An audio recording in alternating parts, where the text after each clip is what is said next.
오늘은 거룩하게 하시는 성령님, 거룩하게 하시는 성령님이라는 제목으로 우리 하나님 말씀 함께 나누도록 하겠습니다. 하나님 우리를 부르셔서 교회되게 하셨는데 이 부르심은 창세전에 곧 영원전에 부르심이고 이 부르심의 목적은 에베소서에 의하면 거룩하고 흠이 없게 하시려고 저 여러분을 교회로 부르셨다, 이렇게 되어 있습니다. 거룩이란 거 하나님께 드려지기 위해서 따로 구별시켜 놓는 겁니다. 그러니까 분별해 놓는 거고 구별해 놓는 거고 따로 떼어 놓는 것이기 때문에 세속성으로부터 구별되는 것이고 혼탁한 기류를 거슬러 올라가는 몸부림을 가진 자들로 오랜 날마다 훈련시키시고 세워주시는 것이 거룩이죠. 그래서 사도 바울은 로마서 12장에서 너희 몸을 하나님이 기뻐하시는 거룩한 산 제사로 드려라. 이것이 너희가 드릴 합당한 예배고 영적 예배다. 이렇게 말씀하고 있는데 무엇보다 먼저 거룩해져서 하나님께 드려져야 될 것은 몸이라는 거예요. 영을 거룩하게 하라거나 마음을 거룩하게 하라거나 이런 것들이 우선시 되는 것이 아니고 먼저 거룩해져야 될 것은 몸입니다. 그래서 지금 사도 바울도 데살로니가 교회의 성적인 문제를 다루기 위해서 이 얘기를 하고 있기 때문에 결국 이게 지금 몸에 관한 얘기를 하고 있다는 거 우리가 거룩이라는 것과 이 주제와 연관해서 몸을 먼저 얘기하고 있다 하는 거 지금 생각을 하셔야 됩니다. 그래서 하나님의 부르심과 거룩하게 하심에서 중요한 역할을 하시는 분이 누구시냐? 8절에 등장하시는 그의 성령, 그 성령님이 등장하시죠. 그래서 성령님은 우리를 거룩하게 하시는 영이신데 우리 안에 계신 하나님이십니다. 많은 분들이 성령님이 하나님이시라는 것을 굉장히 약화시키고 또 성령님은 능력이라거나 은사라거나 어떤 에너지 정도로 개념을 가지고 생각을 하시는데 우리 지금 양육반 하시는 분들은 아실 거예요. 삼위일체 하나님은 모두가 동등하시고 본질상 다 똑같은 하나님이십니다. 성령님도 삼위일체 하나님 중에 한 분이시기 때문에 성령님은 하나님이세요. 그래서 우리 안에 계신 하나님으로서 그분의 자녀들이 온전한 삶에 이르도록 이끄시고 동행하시고 운행하시는 분이 성령님이십니다. 그 창세기를 보시면 그 성령님께서 어떤 역할을 하시는지 알 수 있는데 그 처음의 땅은 이제 혼돈하고 공허하고 흑암이 이제 깊음 위에 있는데 하나님의 영이신 성령님이 운행하심으로써 거기에 질서가 부여되고 창조의 능력이 나타나는 거 볼 수 있죠. 그러니까 성령님이 오시지 않으면 땅이라는 건 혼돈과 공허가 특징입니다. 그게 성령님의 부재할 때, 성령님이 약화될 때 나타나는 현상이죠. 공허하고 혼돈하고 흑암이 깊으면 두렵죠. 여러분 두려운 이유는 성령님이 약화됐기 때문이에요. 그래서 성령님이 강하게 임재하시면 질서가 부여되고 혼돈과 공허가 사라지고 거기에 창조의 그 능력과 역사가 나타나게 되는 거죠. 그래서 인간 두려움은 절망은 공허와 허무, 혼돈과 흑암에서 발생하기 때문에 성령님께서 우리 안에서 강하게 역사하시면 그 혼돈과 허무, 공허를 채우시고 질서를 부여하시고 정복하시죠. 그러니까 여러분들이 성령 충만을 위해서 애를 쓰시고 기도하시고 그 성령 충만을 구하는 삶을 사시면 그 질서 정연하게 그 질서가 부여되게 돼 있습니다. 성령님이 그 일을 하시기 때문에. 근데 내가 성령을 따라 살지 않으면 질서가 깨지죠. 그리고 세속성이 강화되고 세속적인 질서가 내 안에 생기기 때문에 점점 공허해지고 점점 불안해지고 점점 허무해집니다. 그러니까 내가 지금 삶이 허무한지 불안한지 공허가 있는지 이런 것들을 생각하셔서 만약 내 인생이 지금 그렇다면 성령의 충만하심을 구하셔야 되는 거예요. 도대체 성령의 충만하심을 어떻게 할 수 있나? 여러분의 인격의 변화로 할 수 있고 그 삶의 거룩성으로 할 수 있습니다. 처음에 우리가 하나님을 믿을 때 이제 성령님이 오시면 그때 나타나는 현상은 굉장히 드라마틱합니다. 그 자연 만물이 전부 다 하나님을 향해 있다는 걸 알 수 있고 느낄 수 있어요. 볼 수 있고 그 성령님이 얼마나 민감하게 역사하시는지 우리 안에서 나무가 막 움직이는데 하나님을 찬양하고 있다는 걸 그때 알게 됩니다. 그 구름이 떠다니는 것도 하나님을 노래하면서 떠다니는구나. 바람도 하나님을 찬양하고 예배하고 있구나. 이런 거 다 알게 돼요. 경험하지 않은 얼굴들로 앉아 계시면 어떡하자는 겁니까? 성령님을 받아보신 적이 없으세요? 그냥 뭐 못해서부터 믿어가지고 잘 모르시겠습니까? 그걸 모르신다면 성령은 내 안에 계시나 성령 충만은 한 번도 경험하지 못하신 거예요. 그 성령이 충만하게 임재하면 예수 그리스도가 나의 구주시라는 모든 감각이 다 살아나요. 내 몸에서 다 살아납니다. 그래서 명확해져요. 딱 무슨 생각이 드냐면 내 머리에서 전구가 딱 켜지는 느낌이 들어요. 그래서 생각이 딱 하나밖에 안 들어요. 주님이시구나. 그냥 그거 알게 됩니다. 그 성령님 우리 안에서 역사하시는 일이에요. 모르시는 표정을 하고 계시면 할 수 없죠. 근데 여러분 간절히 사모하셔야 됩니다. 성령님을 사모하셔야 돼요. 그래서 사람이 복음을 받아들이고 하나님을 믿는 것도 내가 스스로 할 수 없습니다. 제일 확실한 증거는 여러분들이 하나님을 믿는다는 거예요. 이게 성령이 아니면 우리가 이렇게 믿을 수 없고 예수 그리스도를 주라고 시인할 수가 없죠. 또 구원받은 성도로서 거룩을 입어가는 거, 이것도 성령님께서 우리 안에서 역사해 주셔야 가능하죠. 그 땅에서 육신을 입고 땅을 밟으며 살아가는 존재가 그 땅의 경계를 넘어서 하늘을 디디고 하늘의 신령한 복들을 받으면서 살아갈 수 있게 되는 것도 또 성령님께서 우리 안에 계셔야만 가능한 일입니다. 그래서 땅은 시간, 공간, 물질, 형체로 되어 있는데 하늘나라는 그 영으로 되어 있기 때문에 성령님이 우리에게 오시지 않으면 우리가 그 나라를 누릴 수가 없는 거예요. 그래서 우리에게 보내주신 분이 그 성령 하나님이시죠. 또 성령님은 진리의 영이시기 때문에 성령님이 오시면 사람은 진리를 알 수 있습니다. 그리고 진리를 따라 살 수 있게 됩니다. 땅에는 진리가 있긴 있어요. 땅에도. 근데 그걸 반진리라 그래요. 온전한 진리는 하늘로부터 옵니다. 그래서 땅의 진리를 따라서 살면 그 반이기 때문에 절반은 모자르죠. 그래서 무언가 얻으면 나머지 하나는 또 절반은 모자른 거예요. 그래서 올라가면 내려가고 밝으면 어둡고 계속 이게 반복됩니다. 절반의 진리만 있기 때문에 온전함이 없고 또 완전함이 없고 영원성이 없어요. 진리는 영원해야 됩니다. 온전한 것은 영원해야 되는 거예요. 중간에 멈추면 안 돼요. 반드시 영원성을 가져야 되는 거예요. 근데 인간의 기준은 그 시대와 사상, 문화에 따라 변하죠. 변한다는 건 부족하다는 뜻이에요. 부족하지 않고 충만한 건 변할 이유가 없습니다. 그 사람이 변한다? 그것도 부족한 거예요. 어제는 이게 몸이 좋다 그랬는데, 그래서 먹었는데, 의사들이 갑자기 이게 몸에 안 좋습니다. 그만큼 그 지식은 부족했다는 뜻입니다. 그래서 영원한 거, 또 변하지 않는 거, 그것만이 진리이기 때문에 그것만이 온전한 진리를 우리가 따라가려면 반드시 성령님께서 인도하시는 진리로 우리가 인도함을 받아야 되는 거죠. 그래서 진리가 우리에게 오셔야 자유케 됩니다. 여러분 진리의 영을 따라가지 않으면 자유를 누릴 수 없어요. 그래서 진리의 영이 오셔야 진정한 자유가 우리에게 임하죠. 사마리아 여인이 예수님 만나서 질문을 합니다. 내가 보니까 당신 선지자인데 우리 조상들은 이 산, 그리심산에서 예배드려야 된다고 했는데 이 산에서 예배드리는 게 맞습니까? 예루살렘 산에서 예배드리는 게 맞습니까? 이거 물어보죠. 그 주님의 답은 이 산에서도 말고 저 산에서도 말고 아버지께 예배하는 자들은 신령과 진리로 영과 진리로 예배할 때가 오나니 곧 이때라. 아버지께서는 이렇게 예배하는 자들을 찾으시느니라. 이렇게 말씀하시죠. 그러니까 사마리아 사람들은 그 모세 오경만 정경으로 받아들입니다.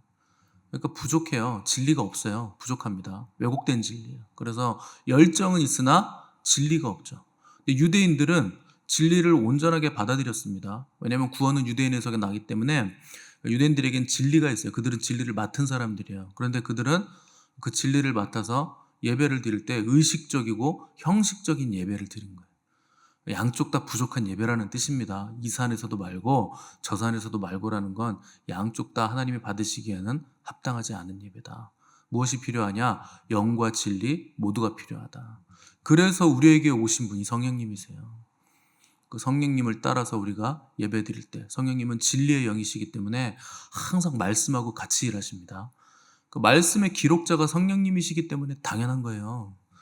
그래서 오늘날 교회들이 한쪽은 말씀하면서 성령을 공격하고, 한쪽은 성령의 역사를 하면서 말씀하는 교회를 공격하는데, 그 하나인데 그거를 두 개로 나눠서 공격하는 겁니다. 말씀의 기록자는 성령님이시고, 은사를 주시는 분도 성령님이시고, 성령의 능력도 다 하나님의 말씀 안에서 성령님께서 우리에게 공급하시는 것이기 때문에 나눌 수 없는 거예요. 그래서 교회는 항상 처음부터 말씀과 성령의 교회라 그랬죠. 그 말씀과 성령은 하나입니다. 둘 다 성령님이 주시는 거예요.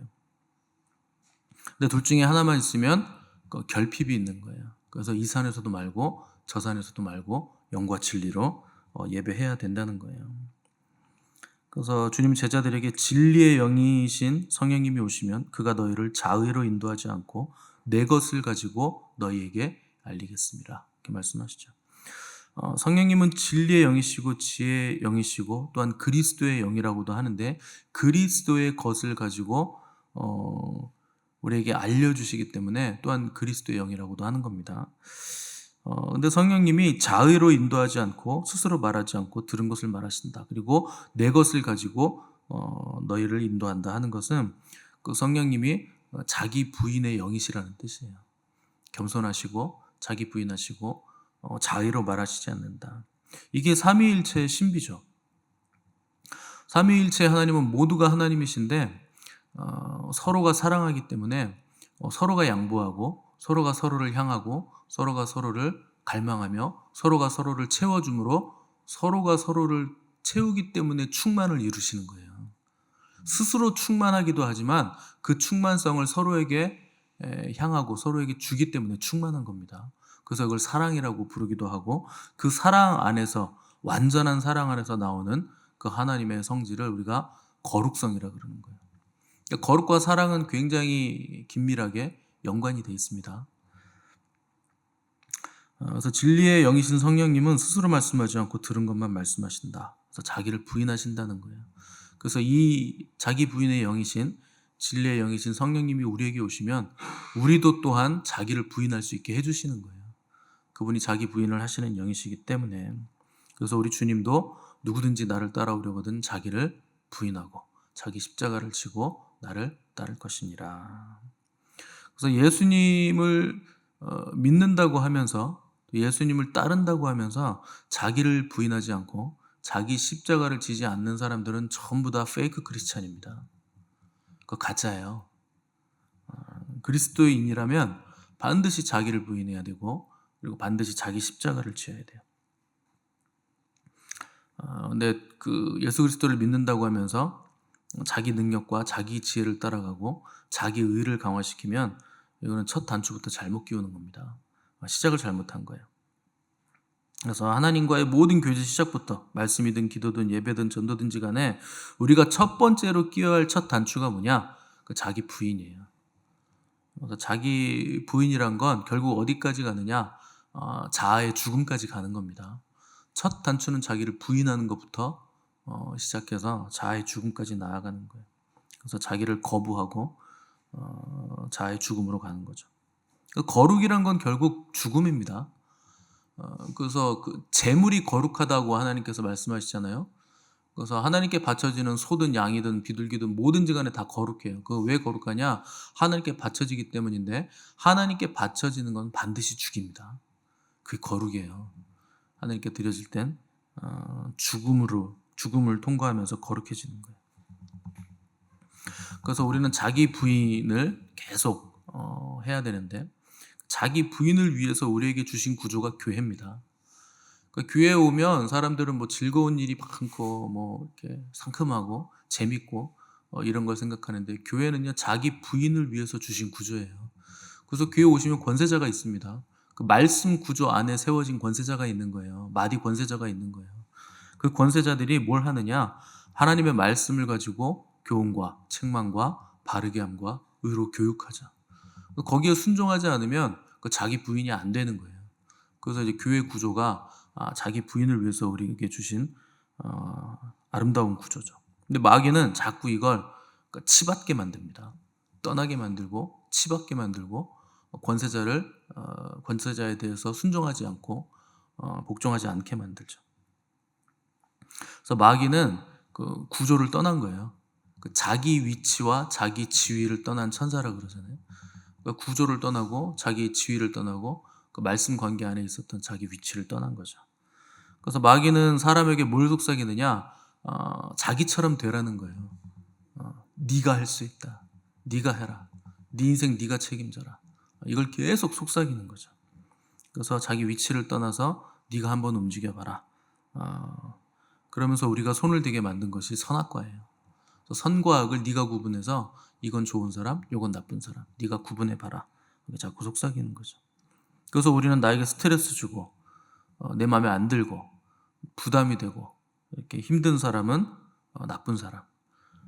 나에게 좋은 거 주고 내 마음에 꼭 들고 나랑 코드가 잘 맞으면 좋은 사람. 이렇게 되는데 그게 선악과입니다. 선과 악은 하나님만 아세요. 사람 사이에 일어나는 모든 일들은 그 좋은 일이든 나쁜 일이든지 간에 다 어디서부터 발생했느냐? 죄로부터 발생합니다. 좋아도 그건 죄로부터 기인한 것이고 안 좋아도 죄로부터 기인한 거예요. 인간은 죄인이기 때문에. 그럼 누구의 잘못이냐? 쌍방의 잘못입니다. 다 죄인인데 뭐 누가 잘못이 크고 누가 잘못이 없어요? 다 죄인이죠. 근데 나는 죄가 없고 상대가 나를 힘들게 한다고 하면서 죄를 상대방에게 막 넘기죠. 그러면요, 내 십자가를 상대방에게 지우는 거예요. 자기 십자가 남한테 다 떠넘기는 겁니다. 나는 잘못한 게 없어. 이건 네 잘못이야. 그러면 내 십자가까지 전부 그냥 싸그리 다 넘겨주는 거예요. 그러면은 내가 편할 것 같죠. 근데 상대방은 거룩해지고요. 나는 상급이 하나도 없는 거예요. 자기 부인을 안 했잖아요. 자기 십자가를 안 지었잖아요. 그래서 그 친구든 공동체든 부모와 자식이든 간에 내가 널 어떻게 키웠는데 네가 나한테 이러냐. 그것도요. 다 쌍방의 잘못입니다. 그래서 자기 십자가를 자꾸 남한테 미루는 거 굉장히 안 좋은 습관이에요. 그래서 주님은 나더러 주여 주여 하는 자마다 천국에 들어갈 것이 아니요 하늘에 계신 아버지의 뜻대로 행하는 자라야 들어가리라. 자기 십자가 지라는 거예요. 자기를 부인하고. 그래서 자기 십자가도 지지도 않고 자기 부인은 하지도 않으면서 주여 주여 하고만 앉아있는 사람들이 구원받을 줄 착각하는데 그렇게 해서 구원 못 받습니다. 그래서 주님은 나는 너를 도무지 알지 못한다 그러잖아요. 주님이 아는 사람은 누구냐면 자기를 부인하고 자기 십자가 지는 사람들이에요. 주님이 앞서 가신 그 길을 따라오는 사람들. 그 히브리서에서 주님이 앞서 가셨다 그러잖아요. 휘장 너머로 앞서 가셨느니라. 그 휘장 너머로 따라 들어가는 사람들, 자기 십자가를 지고 자기 부인이라는 휘장을 찢고 지성소, 거룩한 영광의 영으로 들어가는 사람들, 그 사람들을 주님이 아시는 거예요. 그래서 자기 부인 없고 자기 십자가 없이 주여 주여 이름만 부르는 게 종교입니다. 세상의 모든 종교는 마귀가 만든 거예요. 자기 부인 없이 자기 십자가 없이 그냥 천국 가기만을 원해라. 마귀가 만든 거죠. 종교라는 건 주님 없이 자기 의로 하나님께 올라가려고 하는 모든 시도예요. 사람이 어떻게 하늘에 올라갑니까? 주님 없이. 불가능하죠. 그래서 주님이 사람이 되셔서 내려오신 거예요. 근데 세상 모든 종교는 사람이 자기 의와 도덕성과 그 자기 행위를 통해서 신이 있는 영역으로 올라가려고 하는 거예요. 불가능합니다. 그래서 기독교만 하늘에 계신 하나님이 이 땅으로 내려와 주신 거예요. 사람이 올라갈 수 없으니까. 그게 진리예요. 그래서 우리에게 오셔서 우리의 죄 문제를 해결하시고 하늘에 오르심으로 우리에게 보내주신 분이 성령님이세요. 그래서 성령님이 우리 안에 계시기 때문에 삼위일체 하나님이 다 우리와 교통하시는 겁니다. 이게 놀라운 기적이죠. 또 성령님이 오시면 또 무슨 일을 하시느냐? 장래일을 알려주세요. 그 주님이 직접 하신 말씀입니다. 그가 장래일을 너희에게 알리시리라. 그럼 또 내 인생에 무슨 일이 일어날지 하나님 알려주세요. 또 요거에 이제 관심을 많이 가지시는데요. 알려주실만 하면 알려주십니다. 몰라도 되면 안 알려주세요. 굳이 그걸 알아서 잘 된다는 보장도 없고 여러분들이 신앙생활 해보시면 알겠지만 안다고 잘 되던가요? 아는 게 안 돼가지고 여러분 힘들잖아요. 아는 건 많은데 그게 잘 안 된다. 그러니까 더 많이 안다고 뭐가 되는 거 아닙니다. 그러나 성령님이 하시는 일 중에 하나는 장래일을 알려주세요. 결국 미래가 어떻게 될지 우리는 다 알고 있다는 거예요. 주님이 결국 오실 것이고 우리는 그 나라에서 새하늘과 새 땅에서 주님과 함께 거하는 삶으로 초청받은 사람이라는 걸 우리가 알게 된다는 거죠. 장래일을 알면 여러분 불안해할 필요가 없습니다. 죽음도 넘어가는 거예요. 죽음 뒤에 뭐가 있는지 알면 그것도 넘어가는 겁니다. 결국 어떻게 되며 어디로 가는지 우리가 알기 때문에. 그래서 사도 바울이 아무것도 염려하지 말고 모든 일에 기도와 간구로 너희 구할 것을 감사함으로 하나님께 아뢰라. 그럼 우리에게 뭘 주시는가? 평강을 주신다는 거예요. 모든 지각에 뛰어난 하나님의 평강이 그리스도 예수 안에서 너의 마음과 생각을 지키시리라. 그리고 또 제자들에게도 야 너희 마음에 근심하지 마라. 하나님을 믿으니 또 나를 믿어라. 그분이 하나님이라는 뜻입니다. 그래서 우리 안에 계신 주님은 모든 것을 다 준비하신 거예요. 우리에게 평안까지 주신 거예요. 그리고 우리를 데려가시기 위해서 성령님을 통해서 우리에게 다시 오신 거죠. 우리 안에 계신 거죠.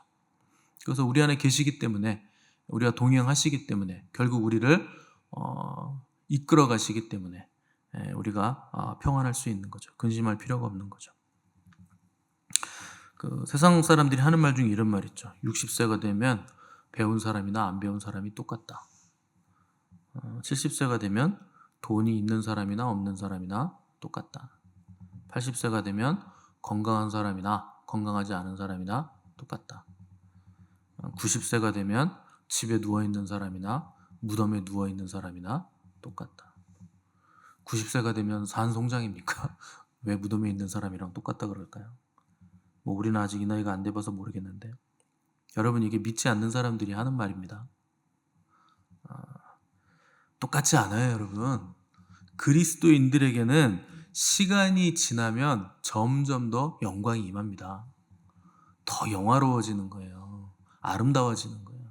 여러분들이 나이가 들어갈수록 영성이 더 깊어지셔야 됩니다. 주님을 닮아가셔야 돼요.